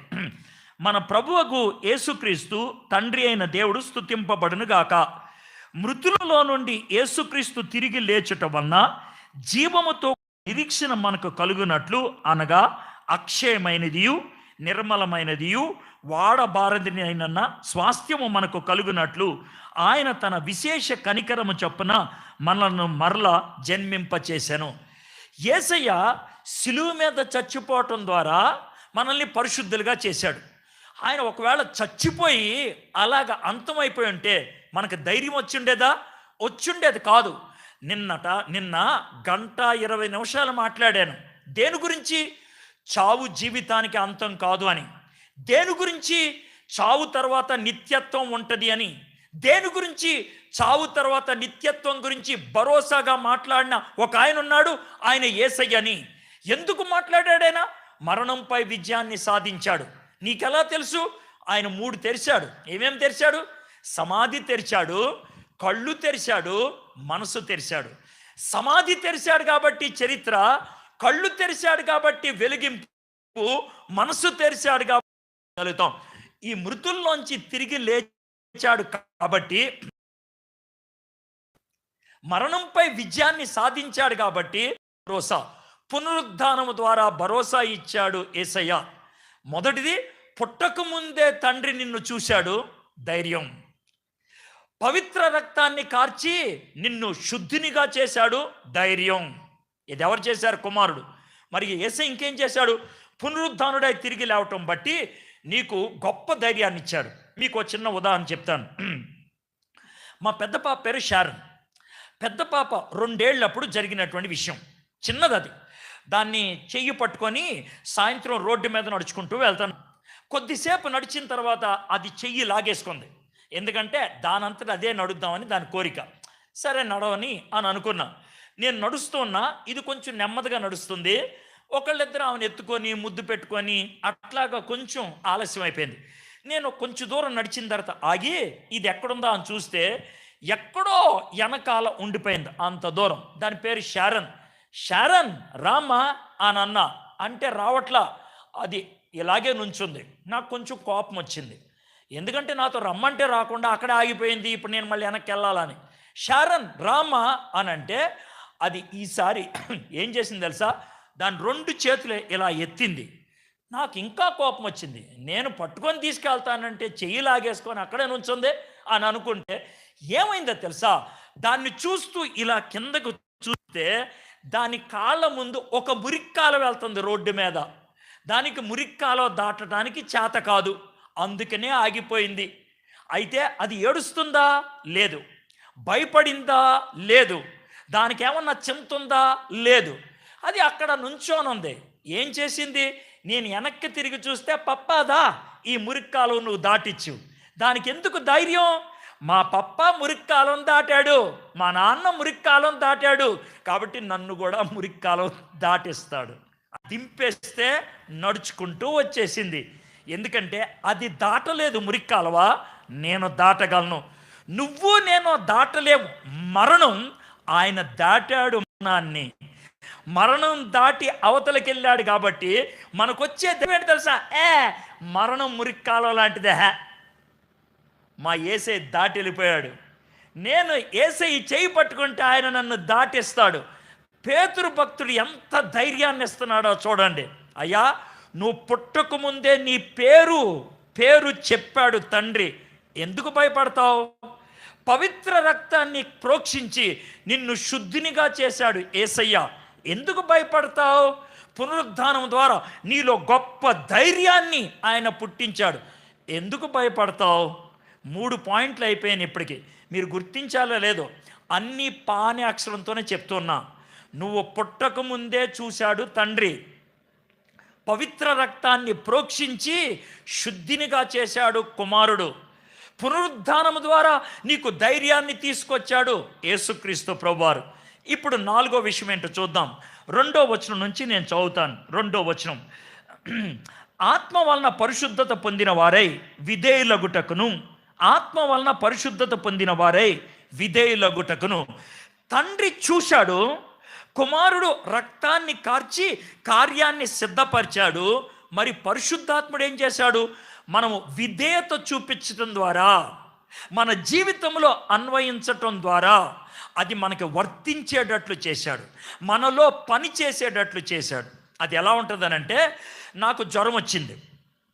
నాకు జ్వరం వస్తే నేను డాక్టర్ గారి దగ్గరికి వెళ్ళాను. డాక్టర్ గారు ట్యాబ్లెట్ రాసి ఇచ్చారు. ఇప్పుడు ట్యాబ్లెట్ రాసిస్తే నాకెళ్ళి మందుల దుకాణంలోకి వెళ్ళి కొనుక్కు తెచ్చుకోవడానికి చేతకాని పరిస్థితి, వణుకు వస్తుంది, భయం వేస్తుంది, నీరసంగా ఉంది, దుప్పటి కప్పుకొని పడుకునిపోయాను. తండ్రి ట్యాబ్లెట్ రాశారు, ట్యాబ్లెట్ మెడికల్ స్టోర్స్లో ఉన్నది. ఇప్పుడు ఎవరైనా నా మిత్రుడు వెళ్ళి ఆ ట్యాబ్లెట్ తీసుకొచ్చి నాకు ఇస్తే నేను వేసుకుంటా. ట్యాబ్లెట్ రాసింది తండ్రి, ట్యాబ్లెట్ పేరు యేసయ్య, ఆ ట్యాబ్లెట్ని నా దగ్గరికి తెచ్చింది పరిశుద్ధాత్ముడు. తండ్రి రాశాడు ట్యాబ్లెట్ పేరు. ఏంటా ట్యాబ్లెట్ పేరు? బిళ్ళ పేరేంటి? యేసయ్య. ఆ బిళ్ళను నాకు తీసుకొచ్చి ఇచ్చాడు ఎవరు? పరిశుద్ధాత్ముడు. ఇప్పుడు ఆ బిళ్ళ వేసుకుంటే ఏమవుద్ది? నా జ్వరం పోతుంది, నాకున్నటువంటి పాపం పోతుంది. కాబట్టి ఆ బిళ్ళను నా దగ్గరికి తెచ్చిందే పరిశుద్ధాత్ముడు. ఆ పరిశుద్ధాత్ముడు నా ముందున్నటువంటి వాక్యాన్ని నేను చదువుతుంటే నాకు అర్థమయ్యేటట్లు చేశాడు, నన్ను నడిపించాడు, నాకు సహాయపడ్డాడు. గుర్తుపెట్టుకోండి, మీకు చదువున్నా లేకపోయినా, మీకు భాష వచ్చినా లేకపోయినా, మీకు బాగా సంస్కృతి తెలిసినా తెలియకపోయినా, మారు మనసు పొందితే, యేసు ప్రభుని సొంత రక్షకుడిగా అంగీకరిస్తే ప్రతి ఒక్కరికి, జాగ్రత్తవనండి, ప్రతి ఒక్కరికి లోన ఉండేది ఎవరో తెలుసా? పరిశుద్ధాత్ముడు. పరిశుద్ధాత్ముడు పరిశుద్ధాత్ముడు లోనుంటే చదువున్నా లేకపోయినా, నీకు భాష వచ్చినా రాకపోయినా, నీకు బాగా మాట్లాడటం వచ్చినా రాకపోయినా, లోన పరిశుద్ధాత్ముడు ఉంటే ధైర్యంగా మాట్లాడగలుగుతావు. ఉదాహరణ చెప్తాను. పేతురు చేపలు కొనేవాడు, యోహాను చేపల వల బాగు చేసేవాడు. అయితే వాళ్ళిద్దరూ మాట్లాడుతూ ఉంటే ఎక్కడ పెద్ద పెద్ద అధికారులు, పెద్ద పెద్ద చదువులు, ఇది ఎక్కడ ఉంటుందంటే అపోస్తుల కార్యం 4వ అధ్యాయం 12వ వచనంలో ఉంటుంది. పెద్ద పెద్ద చదువులు, పెద్ద పెద్ద అధికారులు కూర్చొని ఉంటే 70 మంది, వీళ్ళిద్దరూ నిలబడి మాట్లాడుతూ ఉంటే మనం చూసింది ఏంటంటే, తండ్రి చూశాడు అంటే హోటల్ పెట్టాడు, కుమారుడు చేశాడు అంటే ఇడ్లీ చేశాడు, పరిశుద్ధాత్ముడు దాన్ని సాసర్లో పెట్టుకొచ్చాడు, అది మన జీవితానికి ఆపాదించాడు. 5వ పాయింట్లోకి మనం వద్దాం. 6-7 వచనాలు వద్దాం. ఇందువలన మీరు మిక్కిలి ఆనందించుచున్నారు. వెరీ గుడ్, మనకు చాలా ఆనందం ఉంటుంది. ఎందుకని ఆనందం? తండ్రి నన్ను జగత్పునాది వేయబడక ముందే తెలుసుకున్నాడంట. రెండోది, కుమారుడు నా కోసం పవిత్ర రక్తాన్ని కార్చాడు, పరిశుద్ధాత్ముడు నాలో ఆ కార్యాన్ని నెరవేర్చాడు, పునరుద్ధానం ద్వారా నాకు ధైర్యం వచ్చేసింది, నాకు భరోసా వచ్చేసింది. ఇందువలన మీరు ఆనందిస్తున్నారు. జాగ్రత్త వినండి, ఇందువలన మీరు మిక్కిలి ఆనందించుచున్నారు. కానీ ఇక్కడే వచ్చింది తలనొప్పి.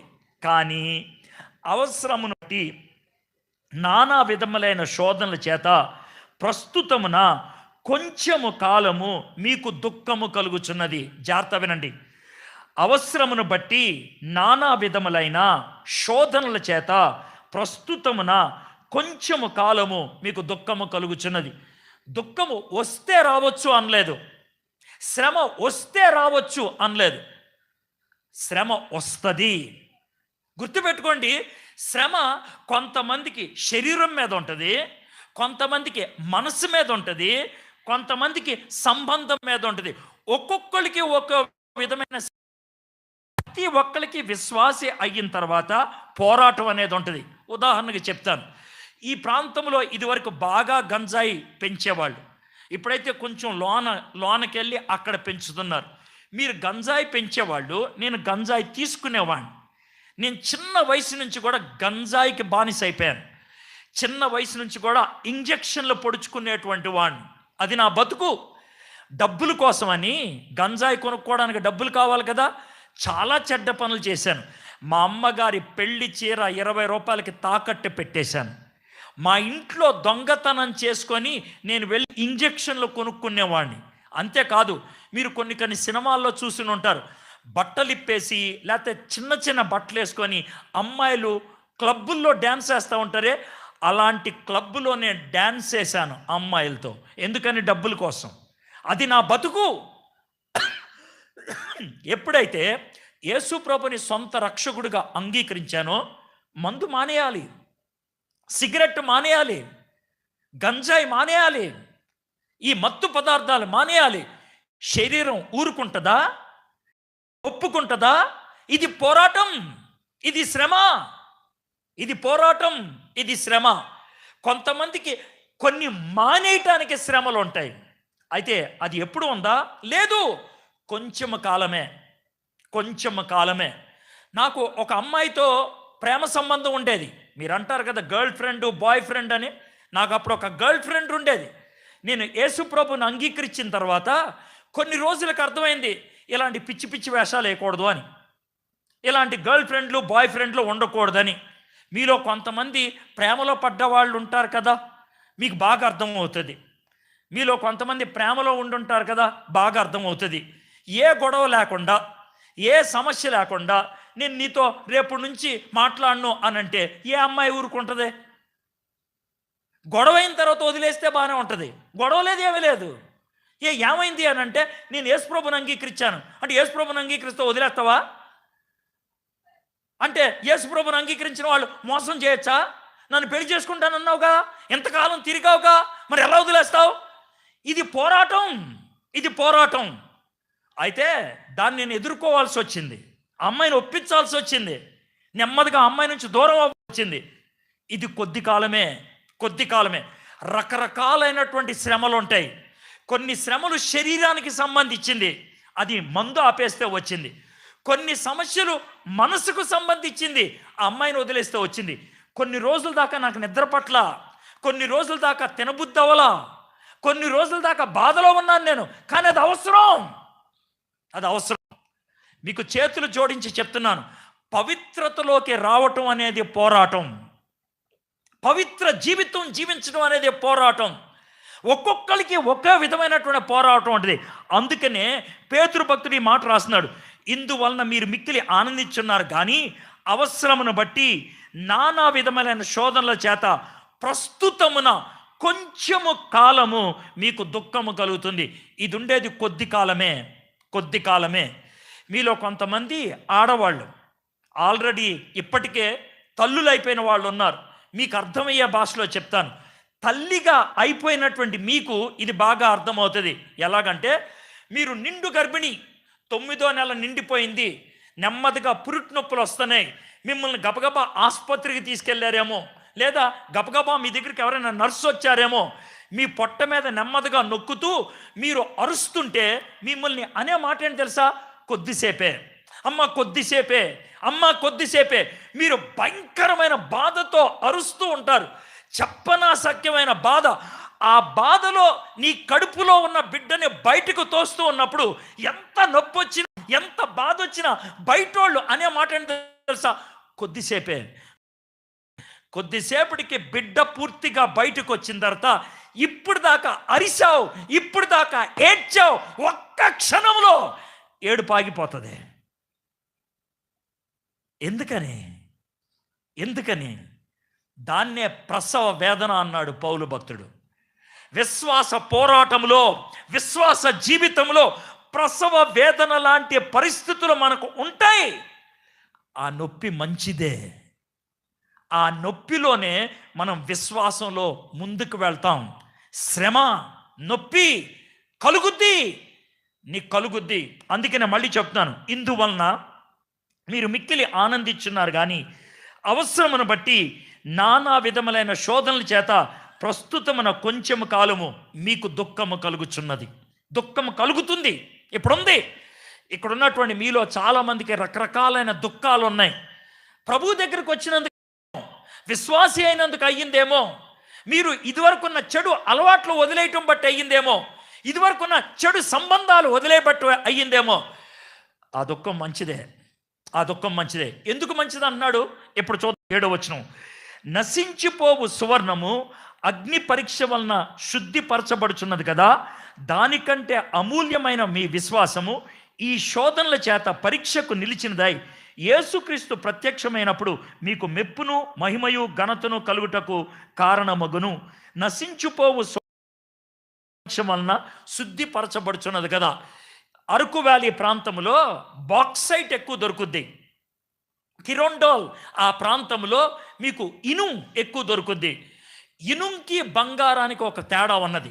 ఇనుంకి బంగారానికి తేడా ఉంది. బాక్సైట్కి బంగారానికి ఒక తేడా ఉంది. బాక్సైట్ గడ్డలు గడ్డలు తవ్వేసి రైలు బోగీలు వేసుకొని తీసుకెళ్ళిపోతారు. గడ్డలు గడ్డలు, ఇంత గడ్డ ఉంటే దాంట్లో సగం కంటే ఎక్కువ బాక్సైటే ఉంటుంది. పడేసే మట్టి తక్కువ, ఉపయోగించే బాక్సైట్ ఎక్కువ. పడేసే మట్టి తక్కువ, ఉపయోగించే ఇనుము ఎక్కువ. కాబట్టి ఈ ప్రాంతంలో వాళ్ళకి రోజుకి 5 రైలు బండ్లు వెళ్తాయి. రోజుకి 5 రైలు బండ్లు. ఒక్కో రైలు బండికి 3 ఇంజన్లు ఉంటాయి. ఒక్కో రైలు బండికి 50 పెట్టెలు ఉంటాయి. ఈ 50 పెట్టెలు 5 కలిస్తే 250 పెట్టెలు.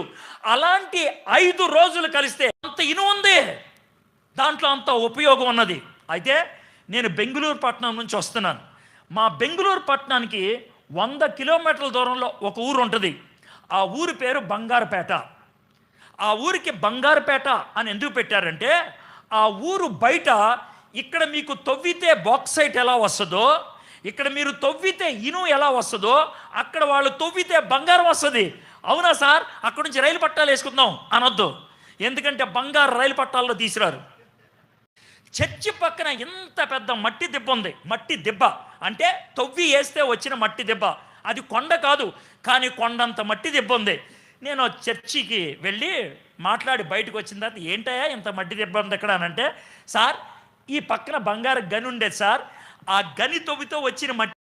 అబ్బో, ఎంతలో తవ్వారా, ఎంత తవ్వారా, ఎంత బంగారం వస్తుందేంటి ఎంత తవ్వితే అని అంటే, ఆయన ఏమన్నాడంటే, ఈ స్టేజ్ అంతా, ఈ స్టేజ్ ఉంచా సార్, ఈ స్టేజ్ అంతా చూపించి ఎంత మట్టి తీస్తే 2 గ్రాములు వస్తుందండి బంగారం అన్నాడు. అర్థమైందా? ఎంత మట్టి తీస్తే 2 గ్రాములు వస్తుందంట. అంటే ఇలాంటి 4 గింతలు తీస్తే 1 కాసు అవుద్ది అనమాట. అంత మట్టి తీస్తే 1 కాసు బంగారం వస్తుంది. అయితే ఆ బంగారం కూడా ఎలా తీస్తారు తెలుసా? ఇంత మట్టిలోంచి ఇంత మట్టి తీస్తారు. ఆ మట్టిని ఒక డేక్షాలో వేసి కింద నుప్పు పెడితే ఆ నుప్పుకి కరుగుద్ది. ఏం కరుగుద్ది? బంగారం కరుగుద్ది. ఏం కరగదు? మట్టి కరగదు. ఏం కరుగుద్ది? బంగారం. బంగారం కరిగి నెమ్మదిగా పైకి తేలిపోద్ది. అయితే బరువెక్కినటువంటి మట్టి బెడ్డలన్నీ కిందకు వచ్చేస్తాయి. ఆ విధంగా గంటలు గంటలు దాన్ని తగలబెడతా ఉంటే చివరికి మేలిమి బంగారం పైకి వస్తుంది. ఆ విషయాన్ని ఇక్కడ ఉపయోగిస్తున్నాడు. బంగారం మట్టి నుంచి వేరవ్వాలంటే ఏం చేయాలి? దాన్ని కాల్చాలి. దాన్ని కాల్చాలి. కాలిస్తేనే బంగారం బయటకు వస్తుంది, మట్టి కిందకి వెళ్ళిపోతుంది. అదేవిధంగా నీ విశ్వాసం బంగారం కంటే గొప్పదే కదా, బంగారం కంటే చాలా గొప్పది కదా. బంగారం కంటే గొప్పదైనటువంటి నీ విశ్వాసం ఇలాంటి పరీక్షలు గుండా వెళ్తున్నప్పుడు మేలిమి బంగారం పైకి వస్తుంది. మేలిమి బంగారం. ఎవరైతే పవిత్రతలో ఉంటారో, ఎవరైతే విశ్వాసాన్ని కాపాడుతారో వాళ్ళు పైకి ఎక్కుతారు, వాళ్ళు ఉన్నత స్థాయికి వస్తారు. అయితే జాగ్రత్త వినండి, ఇశ్రాయేల్ దేశంలో బంగారాన్ని కరగబెట్టే వాళ్ళు ఇలాంటి పని చేస్తారంట. ఏం చేస్తారు తెలుసా? బంగారాన్ని కరగబెట్టి అది కరుగుతున్నప్పుడు పావు గంటకోసారి వచ్చి ఇలా చూస్తారంట, మళ్ళీ వెళ్ళిపోతారు. పావు గంటకు వచ్చి మళ్ళీ ఇలా చూస్తారు, వెళ్ళిపోతారు. ఎప్పుడు ఆగిపోతారు తెలుసా? జాగ్రత్త వినండి, ఇలా చూసినప్పుడు అద్దములో చూస్తే మన మొహం ఎలా కనబడుతుందో అలాగా పైన గనక మన ముఖం కనబడితే ఏ మట్టి బెడ్డ కూడా లేదని అర్థం, అన్ని కిందకి వెళ్ళిపోయినాయి అని. అప్పుడు ఆ బంగారాన్ని తీసుకెళ్తారంట. అయితే ఒక భక్తుడు ఈ ఉదాహరణ చెప్పి ఏమంటాడు తెలుసా? శ్రమల గుండా వెళ్తున్నప్పుడు దేవుడు మనల్ని చూస్తాడంట. శ్రమల గుండా వెళ్తున్నప్పుడు దేవుడు మనల్ని చూస్తారు. మనం కూడా దేవుడి వైపు చూస్తే దేవుడి మహిమ మన మీద ప్రకాశిస్తుంది. ఎంత గొప్ప విషయం! అలాగ జరిగిన వాళ్ళు ఉన్నారా? ఉన్నారు. అలా జరిగిన వాళ్ళు ఉదాహరణకి స్టెఫన్ తెలుసు కదా, అపోస్తుల కార్యం 7వ అధ్యాయంలో ఉంటాడు స్టెఫన్ని రాళ్లతో ఇలా కొడతా ఉంటే ఎవడైనా సరే మొహం ఇలా పెట్టుకుంటారు. కానీ స్టెఫన్ మొహం ఎలా పెట్టుకోవాలా? ఇలా పైకి చూస్తున్నాడు. రాళ్ళు మీద పడుతుంటే పైకి ఎందుకు చూస్తున్నాడు తెలుసా? ఆయన ఏమంటాడు తెలుసా? నాకు పరలోకం కనబడుతుంది, అదిగో కుమారుడు కనబడుతున్నాడు, అదిగో ఆయన సింహాసనం దగ్గర లేచి నుంచున్నాడు. ఎంత గొప్ప విషయం! ఎంత గొప్ప విషయం! చచ్చిపోయేటప్పుడు, ప్రాణం పోయేటప్పుడు దేవుని వైపు చూసినప్పుడు తన ముఖం ప్రకాశించిందంట. తన ముఖం ప్రకాశించింది. ఇది 5వ కారణం ఏంటనంటే, పుటమిలో వేసిన బంగారము వలె నీ విశ్వాసము మేలిమవుతుంది. పుటమిలో వేసిన బంగారం వలె మనం చూద్దాం 8-9 వచనాలు. ఇప్పుడు ఆయనను కన్నులారా చూడకయే మీ విశ్వాసమునకు ఫలమును అనగా ఆత్మరక్షణను పొందుచు చెప్పనా సత్యమును మహిమాయుక్తమైన సంతోషము గలవారే ఆనందించుతున్నారు. విశ్వాసము అనే మాట ఎలాంటిదో మీకు చెప్తాను. ఈయన నా మిత్రుడు అనుకుందాం. ఈయన నా మిత్రుడు, అర్థమైందా?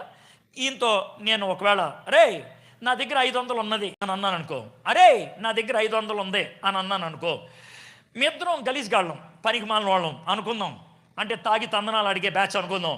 ఒకవేళ కనుక నా దగ్గర 500 రూపాయలు ఉన్నాయనంటే ఈయన 2 రకాల జవాబులు చెప్పొచ్చు. ఒకటి, నా మీద నమ్మకం లేకపోతే తీసి చూపి అంటాడు. నా మాట మీద నమ్మకం అంటే 10 మందు కొడదాం అంటాడు. అర్థమైందా? నా మీద నమ్మకం లేకపోతే తీసి చూపి అంటాడు. నా మీద నమ్మకం అంటే 10 మందు కొడదాం అనుకుంటాడు. అయితే ఈ రెండిట్లో ఎవరికి విశ్వాసం ఉంది? 10 మందు కొట్టు అనేవాడా లేకపోతే తీసి చూపి అనేవాడా? చెప్పండి నాకు మీరు. తీసి చూపి అంటే ఇక విశ్వాసంతో సంబంధం ఏముంది? నాకు పరలోకం చూపి, నాకు పరలోకం చూపి, అది విశ్వాసంతో కూడింది కాదు. మాట మీద నిలబడితే అది విశ్వాసం. మాట మీద నిలబడి మాట్లాడగలిగితే అది నిరీక్షణ. షడ్రకు మెషకు అబేద్నెగో రాజుగారు ముందున్నారు. రై బొమ్మకి దండం పెట్టండి రా, పెట్టకపోతే ఈ అగ్నిలో పడేస్తాం. రాజుగారు మీరంటే మాకు చాలా గౌరవం. మరి గౌరవం అయితే వినండి సార్, మీరంటే గౌరవం, కానీ మీకంటే పైన ఒకడు ఉన్నాడు దేవుడు, ఆయన అంటే మాకు ప్రేమ ఎక్కువ. మీరంటే గౌరవం, ఆయన అంటే ప్రేమ. మీరంటే గౌరవం కాబట్టి సార్ మీరు చెప్పిన మాట మేము వింటాం, ఆయనంటే ప్రేమ కాబట్టి ఆయన చెప్పిన మాట మేము నెరవేరుస్తాం. ఏంట్రా మీరు అనేది? సార్ ఈ బొమ్మకి దండం పెట్టం సార్. మరి బొమ్మకి దండం పెట్టే అగ్నిలో పడేస్తాం. సరే సార్ మేము వెళ్ళిపోతాం అగ్నిలోకి. అంటే మీకేం భయం లేదా? ఒక మాట చెప్తాను సార్, ఈ అగ్నిలో చావకుండా చేయగలిగే సామర్థ్యత మా దేవుడికి ఉంది. ఈ అగ్నిలో చంపకుండా చేయగలిగే సామర్థ్యత మా దేవుడికి ఉంది. ఒకవేళ ఏ కారణం చేతైనా చంపలేదనుకో, ఏం పర్లా, చచ్చిపోవడం బెటర్ సార్, చచ్చిపోవడం బెటరు నీ బొమ్మకి దండం పెట్టే కంటే. చచ్చిపోయి ఆయన దగ్గరికి వెళ్ళి దండ వేయించుకోవడం బెటరు నీ బొమ్మకి దండ వేసి ఇక్కడ మేము చచ్చిపోయా కంటే.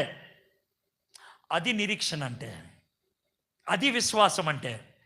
దేవుని మాట మీద ఉండటం. కంటికి కనబల్లా నీకు మాట ఉన్నది. దేవుడు నీకు దాసి ఉంచినటువంటి ఆ మహిమ, దేవుడు నీ కోసం ముందుగా సిద్ధపరిచినటువంటి ఆ మహిమ నీకు అక్కడ ఉంది. నీకు అక్కడ ప్రైజ్ ఉంది. ఆ మాటను బట్టి ఉండిపోతావు చూడకముందే. చిన్నప్పుడు నాకు చిన్న అలవాటు ఉండేది. మా ఇంట్లో నేను చిన్నోడిని, నేను 7వ వాడిని. మా పెద్దన్నయ్య నేను చదువుకునే వయసుకు వచ్చేటప్పటికి ఉద్యోగం చేస్తూ ఉన్నాడు. మా పెద్దన్నయ్య ఉద్యోగం చేస్తూ ఉన్నాడు. అయితే ఒక్క మాట, అప్పట్లో ఫోన్లు ఉండే కావు, ఉత్తరాలు ఉండేవి. ఉత్తరం ద్వారా చెప్పేవాడు పలానా రోజులు వస్తున్నానని. కాబట్టి మాకు 4 రోజుల ముందే తెలిసిపోయేది మా అన్న ఎప్పుడు వస్తున్నాడు. అయితే ఆ రోజు కోసం వేచి ఉండేవాడిని. రేపు మా అన్న వస్తాడంటే ఈరోజు సాయంత్రం చాలా హడావిడి చేసేవాడిని మిత్రుల దగ్గర. రేపు మా అన్న వస్తున్నాడు రా. అయితే ఏంటి, మా అన్న బొమ్మ తెస్తాడు. నీకు చెప్పాడా? చెప్పలా. నువ్వు చూసావా? చూడలా. మరి ఎలా చెప్తున్నావు? మా అన్నకున్న అలవాటు ఒకటి, ఎప్పుడు వచ్చినా చిన్న తమ్ముడని నాకు బొమ్మ తెస్తాడు, ఒక కారు తెస్తాడు, ఒక రైలు బండి తెస్తాడు, ఒక ఆటో తెస్తాడు, ఒక ట్రాక్టర్ తెస్తాడు, ఏదో ఒకటి తెస్తాడు. రేపు మా అన్న వస్తాడు రా, రేపు తెస్తాడు. నేను చూడలా బొమ్మ, కానీ మా అన్న క్యారెక్టర్ మీద నాకు నమ్మకం, మా అన్న గుణం మీద మా నమ్మకం. మా అన్న ఉట్టి చేతులతో రాడు, బొమ్మ తెస్తాడు. నేను చూడలా, కానీ నమ్మా. ప్రతిసారి మా అన్న వచ్చినప్పుడు బొమ్మ తెచ్చాడు. మా అన్న మనిషి, బొమ్మ తెచ్చాడు. దేవుడు ఆయన నీకు పరలోకములో బంగారపు వీధుల్లో నడిపిస్తానంటున్నాడు ఆయన. అంతకంటే ఇంకేం కావాలి? బంగారపు వీధుల్లో. కాబట్టి ముందుగా ఆయన చెప్పినటువంటి ఆ మాటను బట్టి ఎంత ధైర్యం. ఇప్పటికి 6 అయిపోయినాయి. ఇక చివరిది చూద్దాం, 11, 12 వచనాలు. మీకు ఈ కృపను గురించి ప్రవచించిన ప్రవక్తలు ఆ రక్షణ గురించి పరిశీలించుచు తమ యందున్న క్రీస్తు ఆత్మ, క్రీస్తు విషయమైన శ్రమలను గురించి, వాటి తర్వాత కలగబో మహిమలను గురించి ముందుగా సాక్ష్యం ఇచ్చినప్పుడు ఆ ఆత్మ ఏ కాలమును ఎట్టి కాలమును సూచించుచూ వచ్చునో దాన్ని విచారించి పరిశోధించిరి. పరలోకము నుండి పంపబడిన పరిశుద్ధాత్మ వలన మీకు సువార్త ప్రకటించిన వారి ద్వారా మీకు ఇప్పుడు తెలపబడి ఈ సంగతుల విషయమై తమ కొరకు కాదు కానీ మీ కొరకే తాము పరిచర్య చేసిరని సంగతి వారికి బయలుపరచబడిను. దేవదూతలు ఈ కార్యములను తొంగి చూడ గోరుచున్నారు. ఇది చదువుతుంటే కొంచెం కష్టంగా ఉంటుంది అర్థం చేసుకోవడానికి, కానీ దీన్ని నేను వివరించడానికి ప్రయత్నం చేస్తాను. ఎలాగంటే, ఇప్పుడు మనకు ఉత్తరం వచ్చింది, ఒక ఉత్తరం పోస్ట్ అని అన్నాడు. ఎవరో పోస్ట్ ఆయన వచ్చాడు కదా అని వెళ్ళాం. అయితే ఆ పోస్ట్లో ఉత్తరం వచ్చింది. ఉత్తరాన్ని చింపి లోన ఏముందో తెలీదు, చూసాం. ఉత్తరం తీసి చూస్తే ఏముంటుందంటే, మీకు ఇళ్ళ స్థలం ఒకటి మీకు ఇచ్చేశారని, లేదా ఒక దుకాణం మీ పేరట ఇచ్చారని, లేదా మీ కొడుక్కి ఉద్యోగం వచ్చిందని, లేదా మీ కూతురికి ఉద్యోగం వచ్చిందని. ఆ ఉత్తరం చూడంగానే ఎంత ఆనందం కలుగుద్దో. అయితే ఎవరైనా ఆ ఆనందంలో ఉత్తరం తీసుకొచ్చిన పోస్ట్ మ్యాన్ని కౌగిలించుకొని ముద్దు పెడతారా? పెట్టరు. ఎవరైనా పోస్ట్ మ్యాన్కి దండేసి నువ్వే ఇది నాకు ఇచ్చావు అని అంటారా? అనరు. అయితే ఒక్క మాట, ఇది ఇచ్చింది ఎవరో ఆఫీసర్, కానీ దాన్ని తెచ్చింది ఎవరు? Post man. పోస్ట్ మ్యాన్కి తెలుసా దాంట్లో ఏముందో? తెలీదు. గుర్తుపెట్టుకోండి, పాత నిబంధనలో ఉన్న ప్రవక్తలంతా, ప్రపంచంలో ఉన్నటువంటి దేవదూతలంతా పోస్ట్ మ్యాన్ లాంటి వాళ్ళు అంట. పోస్ట్ మ్యాన్ వాళ్ళు మనకి ఈ ఉత్తరాన్ని తీసుకొచ్చి మనకిచ్చారు. ఈ ఉత్తరం ఎవరికి? నీకు నాకు. ఈ ఉత్తరం తీసుకొని ఎలాగ నువ్వు చేస్తావు, ఏం చేస్తావని చూడాలని దేవదూతలు కూడా తొంగి చూస్తున్నారంట. నేనేమనుకుంటాను తెలుసా? అరకు వ్యాలీ CBM చర్చ్ కాంపౌండ్లో ఈ మీటింగ్ జరుగుతుంటే కొన్ని వేల, కొన్ని లక్షల, కొన్ని కోట్ల దేవదూతలు బహుశా తొంగి చూస్తూ ఉంటారేమో. మీకు ఉత్తరం రాశాడు దేవుడు, మీకు ఉత్తరం పంపించాడు. నేను ఒక పోస్ట్ మ్యాన్ని, దాన్ని మీకు చదివి వినిపించా.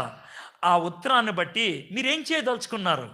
ఆ ఉత్తరాన్ని స్వీకరించి, ప్రభువురు నా రక్షకుడు, తండ్రి నన్ను ఏర్పరిచాడు, పరిశుద్ధాత్ముడు నన్ను ఒప్పించాడు, ఈ శ్రమలు నా మంచి కోసమే అని ఆనందిస్తారా? లేకపోతే గొణగటం మొదలు పెడతారా? దేవదూతలు తొంగి చూడాలని ఆశపడుతున్నారంట. ఈ 7 కారణాలను బట్టి పౌలు భక్తుడు, పేతురు భక్తుడు చెప్పినట్టు మాట, ఎందుకు భయపడతావు? పోస్ట్ ద్వారా దేవుడు నీకు ఉత్తరాన్ని పంపించాడు. పోస్ట్ ద్వారా నీలో నిరీక్షణ కలగటానికి ముందుగానే ఈ వార్త నీకు ఇచ్చాడు.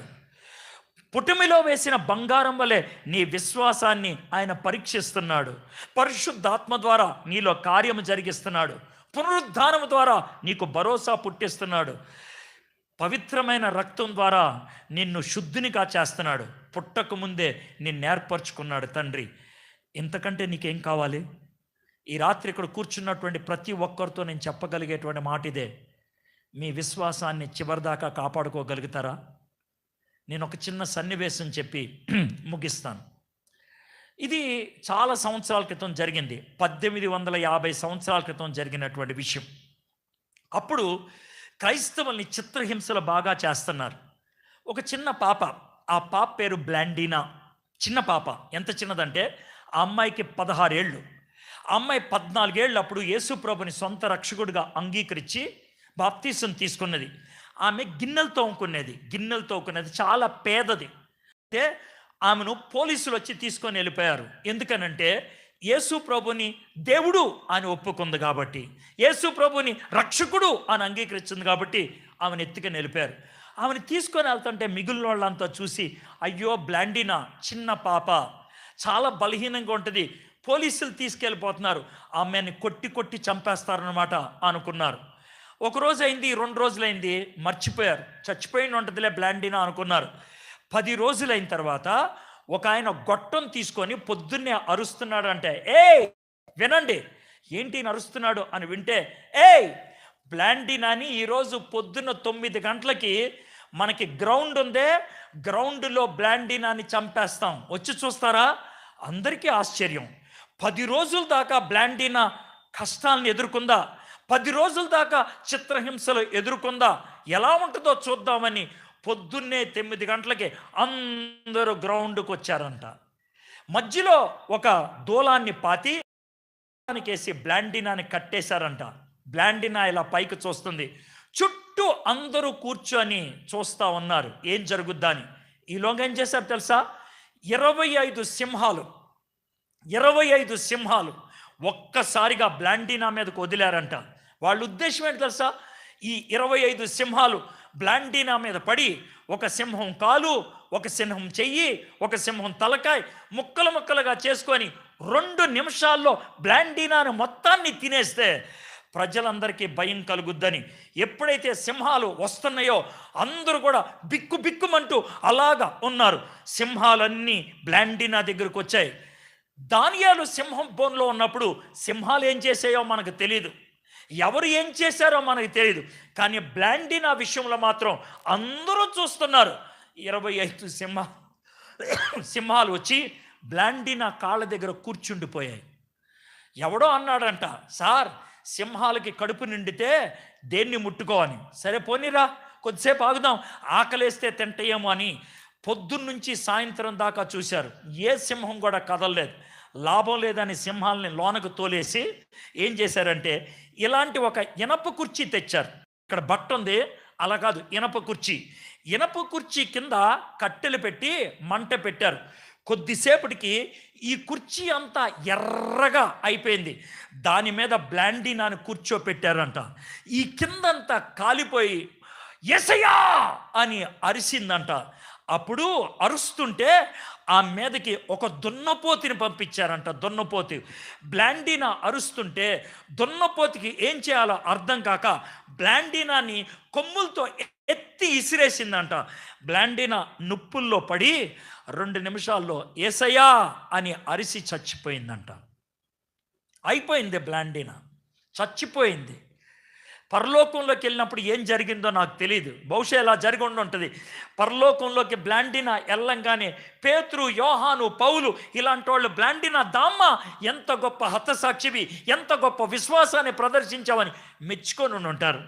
యేసే దగ్గరికి తీసుకెళ్తే యేసే తొడ మీద కూర్చొని నా బంగారు బిడ్డ అని ఆమెను ముద్దు పెట్టుకొని ఉండొచ్చు. ఏమో నాకు తెలియదు ఏం జరిగిందో. కానీ భూమి మీద జరిగిందేంటో మీకు చెప్తాను. బ్లాండినా యేసయ్యా అని అరిసి చచ్చిపోయింది.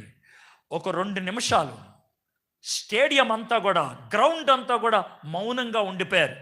ఆ రోజు గ్రౌండ్లో కూర్చొని చూసేవాళ్ళు ఎంతమంది అంటే 25,000 మంది.